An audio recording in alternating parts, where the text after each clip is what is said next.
Viva Voz, com Vera Magalhães. E aí, Vera? Oi, Sardenberg. Oi, Cássia. Boa tarde para vocês, para os ouvintes, também para quem nos assiste. Boa tarde, Vera. Vera, e o Toffoli, hein, Vera? Nossa, a situação se agravou muitíssimo, Sardenberg, nas últimas 24 horas, desde que foi revelado, né?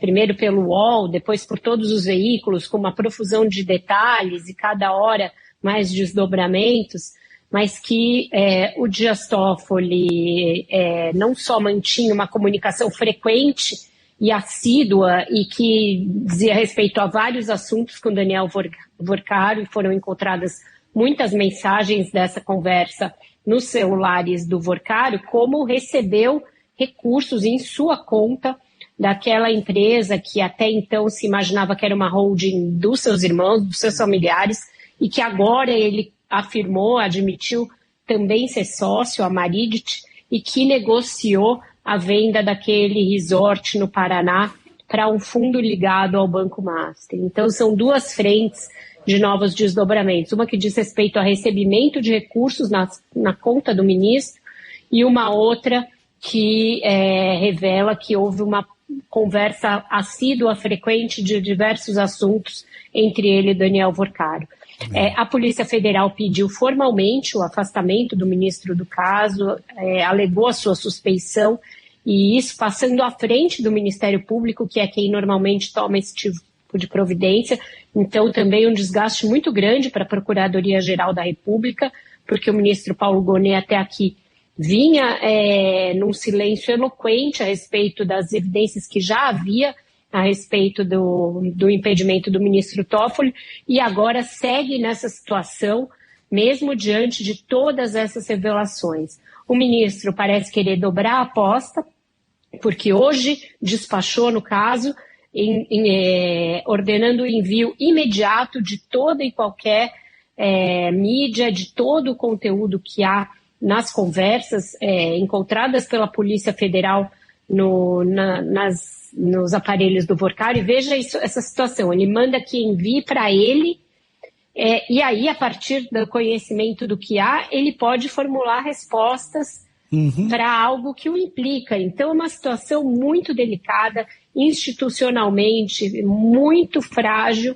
coloca o Supremo Tribunal Federal numa situação de risco institucional muito delicada e muito grave, e o ministro Edson Fachin, com essa batata quentíssima na mão, vai ter de decidir alguma coisa. É muito raro, eu diria que é inexistente a jurisprudência de um presidente do Supremo ou um colegiado afastar o ministro de um caso ou afastar do exercício das suas funções, mas o que se vê em relação ao ministro Dias Toffoli também é um caso sem precedentes em que as coisas vão se acumulando e tornando insustentável a sua permanência à frente desse caso do qual ele é relator, né? E a gente pode ter aí um processo de contaminação também pelo Supremo por causa dessa situação envolvendo o ministro Dias Toffoli, né?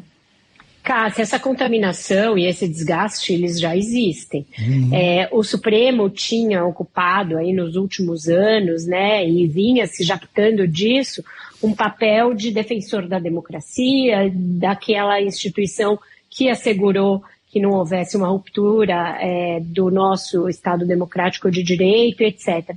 Mas à medida que ele não toma providências para corrigir as suas próprias distorções, e se autoconter, e estabelecer, por exemplo, um código de conduta que evite esse tipo de questionamento, ele dá margem a que uma oposição a ele que já existe num setor da sociedade, principalmente à direita, né, isso se alastre e isso mais ou menos anule o que ele fez antes para uma parcela da sociedade. Para muita gente, o raciocínio daqui para frente vai ser o seguinte: olha, são esses que condenaram o Jair Bolsonaro e prenderam o Jair Bolsonaro e os seus aliados. Então, aquela vitimização que havia do bolsonarismo, ela ganha um novo elemento de narrativa a partir desse desgaste principalmente do ministro Dias Toffoli, mas ele não é o único caso.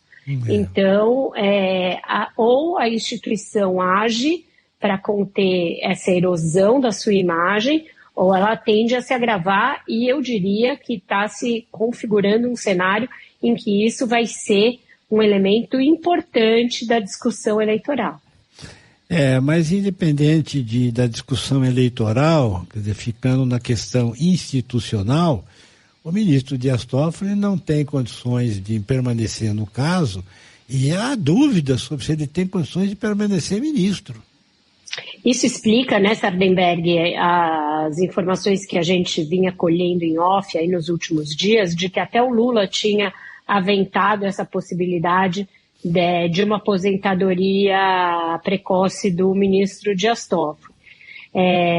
Não sei que nível de informação se tinha nos meios políticos, nos bastidores, dessa extensão das relações entre o Toffoli e o Daniel Vorcário, mas o fato é que agora que isso veio à tona e que a Polícia Federal formalizou essa situação num documento de mais de 180 páginas, entregue em mãos ao ministro Luiz Edson Fachin, realmente a permanência à frente do caso ela já era muito frágil, agora ela é insustentável, e a permanência na cadeira, né, a permanência no colegiado de 11 ministros do Supremo também vai ser cada vez mais questionada, mas para isso o corporativismo tende ainda a falar mais alto, e eu não consegui obter de nenhum ministro uma avaliação de que seria necessário o ministro Toffoli se aposentar. Pelo contrário, né?